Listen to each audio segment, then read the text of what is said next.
வாழ்க வளத்துடன். அனைவருக்கும் அன்பான வணக்கங்கள். எல்லாம் வல்ல இறைவனின் திருவடிகளை என்னுடைய மனம் மொழி மெய்களால் போற்றி பணிகின்றேன். நம்முடைய வாழையடி வாழை யூடியூப் சேனலில் இன்றைய பதிவின் தலைப்பு குரு நமச்சிவாயர் வரலாறு தொடர்ச்சி பகுதி 3. கூத்தபிரானே முதியவர் வேடத்தில் வந்து தன்னை ஆட்கொண்டதை எண்ணி எண்ணி பூரிக்கின்றார் குரு நமச்சிவாயர். இத்தகைய சூழலில் தில்லைவாழ் அந்தணர்களின் கனவில் தோன்றிய கூத்தபிரான், தற்போது நீங்கள் சென்று குரு நமச்சிவாயரை கோவில் வளாகத்திற்குள் வருமாறு கூறுங்கள், அவர் உடனே வந்துவிடுவார் என்று கூற, தில்லைவாழ் அந்தணர்களும் குரு நமச்சிவாயரிடம் சென்று நடந்தவைகளை கூறினார்கள். கூத்தபிரான் தரிசனத்தில் ஆனந்தத்தில் திளைத்திருந்த குரு நமச்சிவாயர், இது கூத்தபிரானின் கட்டளைதான் என்று உள் உணர்வால் உணர்ந்து வருவதற்கு சம்மதம் தெரிவித்தார்.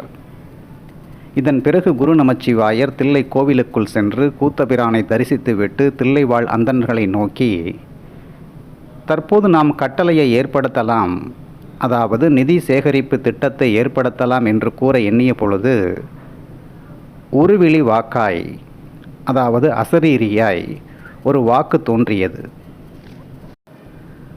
சர்வ சனத்துக்கும் சர்வ கட்டளை என்று அந்த அசரீரி மொழி ஒலித்தது. மக்கள் கூட்டம் சுற்றி இருந்த இந்த சூழலில் கூத்தபிரான் பிச்சை கொடுத்தால் மிக நன்றாக இருக்குமே என்று எண்ணிய குரு நமச்சிவாயர் பொற்தாம்பாளத்தை கையில் ஏந்தி கொண்டு சில பாடல்களை பாடி கூத்தபிரானிடம் பிச்சை கேட்கின்றார். திடீரென விண்ணிலிருந்து தங்க காசு ஒன்று தாம்பாளத்தில் வந்து விழ சுற்றியிருந்த அனைவரும் திகைத்து போயினார்கள். இக்காட்சியை கண்ட மக்கள் கூட்டம் தங்கள் வசம் இருந்த பொன் பொருட்களை காணிக்கைகளாக பொற்தாம்பாளத்தில் போட்டார்கள். இவ்வாறு சேர்ந்த பொருட்களை தில்லைவாழ் அந்தணர்களிடம் ஒப்படைத்துவிட்டு சிறிது தூரம் நடந்தார் குரு நமச்சிவாயர்.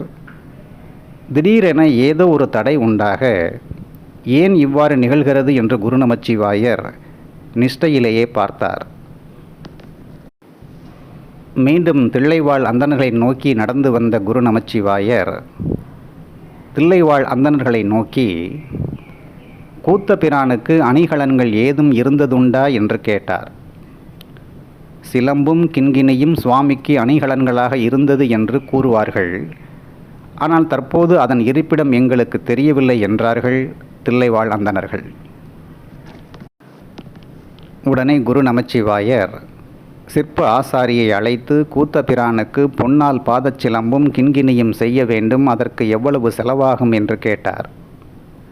சுமார் 50,000 பொன் தேவைப்படும் என்று ஆசாரி கூற, பொற்தாம்பாளத்தில் வந்து சேர்ந்த பொருளை எடுத்து கொடுத்து பணிகளை துவக்குமாறு கூறிவிட்டு தன்னுடைய அறைக்கு சென்று விட்டார் குரு நமச்சிவாயர். மிகுதியான பொன்னும் பொருளும் குவிந்த சந்தோஷத்தில் திளைத்திருந்த தில்லைவாழ் அந்தணர்களின் மனதில் சற்று சலனம் ஏமாற்றம் உண்டாயிற்று.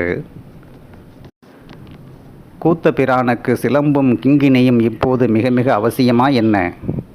இவைகளை செய்து அணிவித்து விட்டால் அதை அவர் அணிந்து கொண்டு கூத்த ஆடப் போகின்றார் என்று ஏளனமாக உரையாடத் துவங்கினார்கள் தில்லைவாழ் அந்தணர்கள்.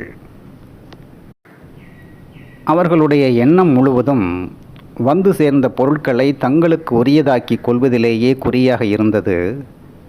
பொதுமக்கள் முன்னிலையில் குரு நமச்சிவாயர் இவ்வாறு கூறிவிட்டு சென்று விட்டபடியால் வேறு வழியின்றி அந்தணர்களும் அரைகுறை மனதுடன் ஏற்று அமைதியானார்கள்.